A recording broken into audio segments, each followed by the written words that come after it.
Hey, what's up, y'all? It's Kim with WorkHardTravelWell.com, and thanks for checking out my YouTube channel. On this video, I'm going to talk about 8 destinations that I recommend for Black travelers to visit. And here's a little twist. It's going to be the solo travel edition. There are already so many great videos out there about this topic. There is one video from Glow from the blog Abroad who talks about the 5 most African American friendly countries. Also, Stephanie Perry has a video called Countries Where Black Travelers Feel Welcome.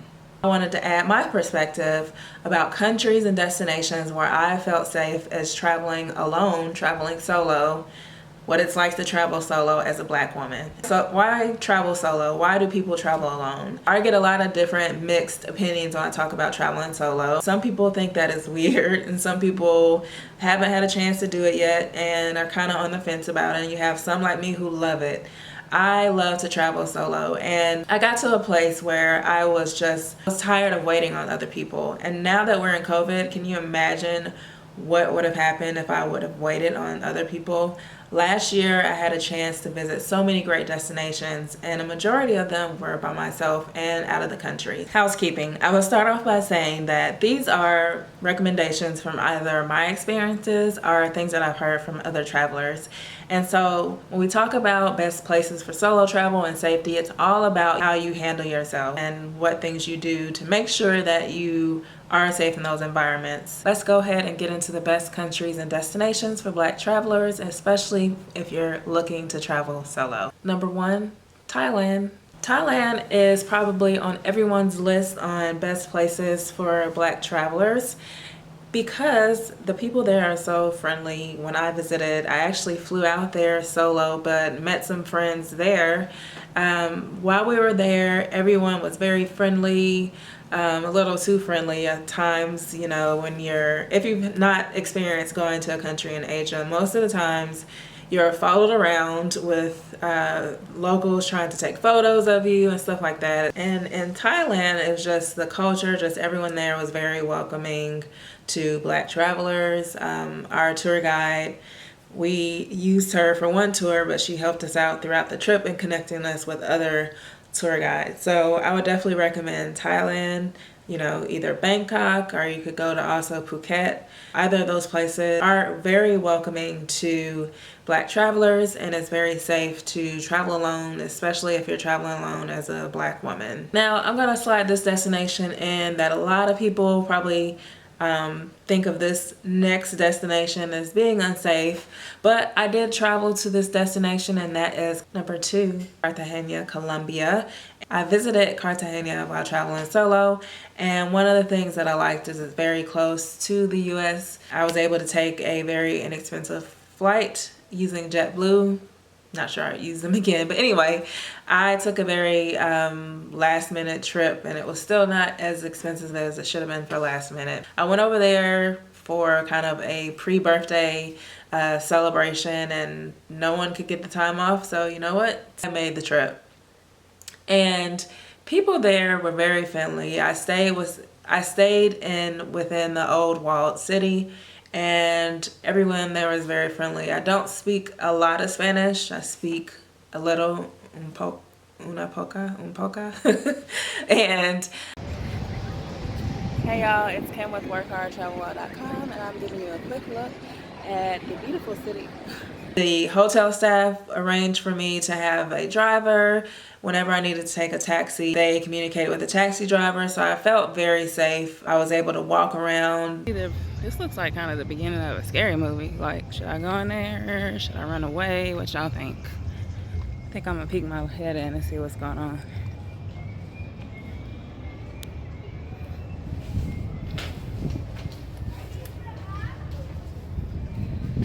Nah.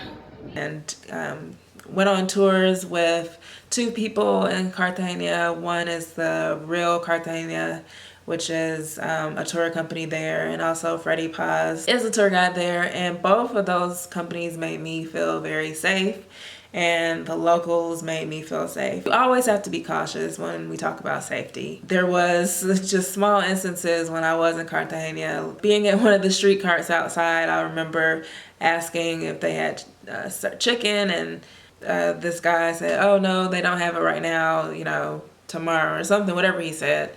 And then I walked off, but then I guess because I let him know that I was looking for chicken, he decided to ask me if I wanted to tell me about or show me some good restaurants with chicken. And I said, you know, no thanks, and kept it moving. But instead of my intended destination or direction I had started out with, I kind of went somewhere else in case he wanted to follow me. And also I was outside of my hotel, so I didn't want to go directly into my hotel. Even though the hotel I stayed in made sure that, you know, everyone was a guest and checked in and things like that, I didn't want to take any chances. Number 3, Accra, Ghana.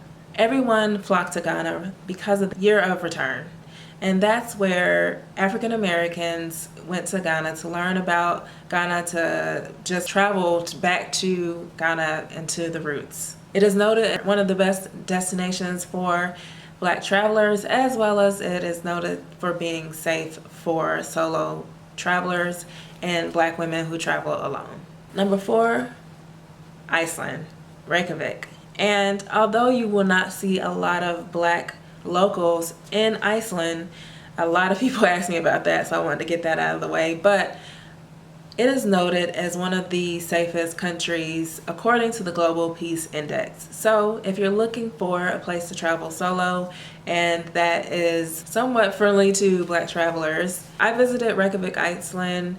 I have a few videos on what it was like to travel to Reykjavik, what the Blue Lagoon was like, and things like that. So you can check those out below in the description. Number 5, Victoria Falls in Zambia and Zimbabwe. Victoria Falls is one of the largest falls in the world. Victoria Falls is also one of the 7 natural wonders of the world. I had a chance to visit Victoria Falls alone, and I went on a solo trip there, and this was another destination where the hotel really took care of me. They provided, you know, scheduled an airport transfer, and the driver was very friendly. Everyone at the hotel was friendly. I stayed at the Victoria Falls Safari Lodge on the Zimbabwe side, and one thing about that is you can fly into Victoria Falls on the Zimbabwe side, VFA, or you can fly into the Zambian side, and it's all about cost, all about what you're looking to do. There is a way to get a visa and actually walk across the bridge, or ride across the bridge and go from each country. So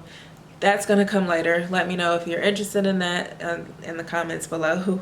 While I was there, I met other Black travelers, other Black families. I went on a tour of the falls, and thankfully my tour group was a Black family from the US, and they were so welcoming. Everyone there, even the locals, are very welcoming. I actually met other Black solo travelers while I was on the Sunset Cruise there, and I got to hang out with other Black women solo travelers in Victoria Falls. Not only is there the falls, you have other things there and other tours that you can take, and even going into Botswana, stuff like that. So I would definitely recommend Victoria Falls, Zimbabwe, or Zambian side. In Victoria Falls, I felt safe while I was solo traveling. You just have to watch out for kind of negotiations and things like that. Because you're American, sometimes I did notice like the taxi drivers would try to charge me a little bit more, but I already knew before I got there like what it should be. So if they didn't, I'd just walk, and then of course they're like, oh no, we can do it for that price. So that's anywhere you probably run into it though. Number 6, and while we're on African destinations, let's keep on going to Cape Town, South Africa. For the most part, all of the countries and destinations that I've visited by myself, I've had a great experience, except for one that I talk about in a separate video. One of my biggest travel mistakes I've made so far.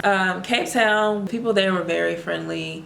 Tour guides were very friendly. I felt safe there. Felt safer than I did in the destination that I talk about, that I just talked about, that you should check out the other video. With all South African countries, you know, as a solo traveler, you have to be on top of things, and there's just things you should pay attention to. You know, when you're in South Africa, don't bring a lot of attention to yourself. I noticed that when I was flying my drone, I actually didn't feel that safe flying it, only because drones bring a lot of attention to you anyway, but people on the beaches, locals would come to me and ask for money and things like that. So there are areas of South Africa, of Cape Town, that are definitely not safe for solo travel. But like I said, you have to really, really, really be on your guard, be mindful of what you're wearing, what kind of purse you're carrying, things like that. And that's with all trips, but definitely in South Africa. While I was in Cape Town by myself, I actually, the first day I did a personal tour with a driver, and the hotel linked me with him, and toured basically all around Cape Point area and Boulders Beach.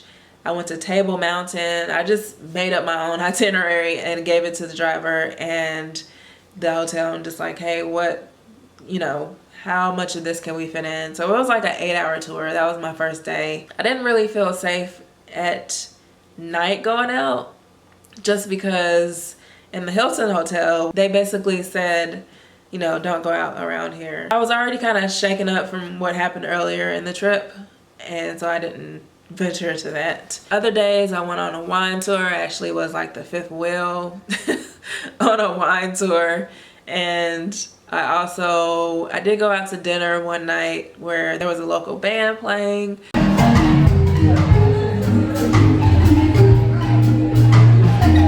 That was an okay experience. The only thing that I didn't like is guys kept walking by like, you know, where are your friends? Where are your friends? And I tried to like ignore them. I'm not gonna be like, I don't have any friends here. We did have like an older white guy ask me to have dinner with him. If you know me, you know the answer to that. I also explored the V&A waterfront.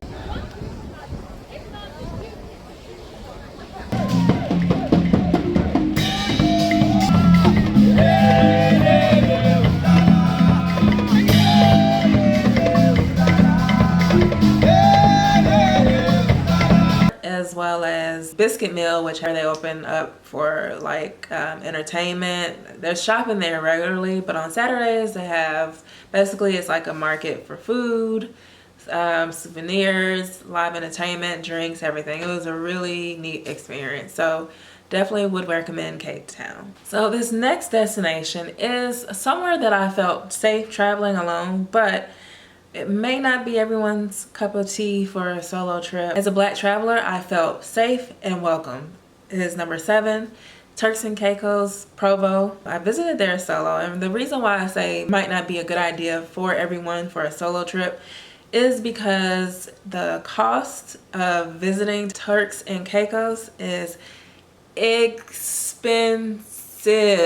I went to the grocery store. I'll give an example. I think a gallon of water there was like $6. Pringles was like $3 to $4. Everything was expensive, and this is US dollars. That was my first international solo trip. I felt so safe there. I even rented a car. Was able to get around. It was advised when in my research to rent a car because just like there's not a lot of taxis, if any, there. I used my offline maps to get around. I actually met people while I was there. I can't say that I used my real name. But I met some people while I was there, even got proposed to while I was there. But it was just so relaxing to just chill on the beach, get a massage in your room, stuff like that. And I kind of just, those are one of the vacations that, okay, this is a true treat for myself. It was actually cheap to get there. And the reason I decided on it is because at the time, a package to go to California from Atlanta versus a package from Atlanta to Turks and Caicos was about the same. What I didn't know at the time was the cost of things, but LA is also expensive as well. I would recommend Turks and Caicos for Black travelers. It is an African-American friendly destination. Number 8 is Paris, France. It is another destination where I felt safe and the locals were friendly to Black Americans. When I went to Paris last year, they were telling us how awful number 45 is. Even though it's the city of love, I feel like you can still have a good time there as a solo Black traveler. You will still feel welcome there. There's so many different cultures, backgrounds, all in Paris, and so many things to do just beyond the Eiffel Tower. Even going to Versailles, I mean, that was like the highlight. And Paris is a lot of launching places for getting on a quick train ride and going to like Brussels, Belgium, or anywhere in Belgium. I recommend Paris as far as being a place for Black travelers to feel safe, especially if you're traveling alone. Paris is a good destination. Those are a few of the destinations that I recommend for Black solo travelers, Black women travelers, Black travelers to visit. Check out the description of this video. I have a free guide for tips for planning a trip for solo travel, as well as the best websites and best discounts available for traveling solo. Thanks for watching this video. If you found it helpful, please leave me a comment. If you have any questions, please share this video and like it. And last but not least, I'd love it if you subscribe to my channel. As I mentioned earlier, I post weekly videos around travel, lifestyle, and a few tech videos sprinkled in here and there.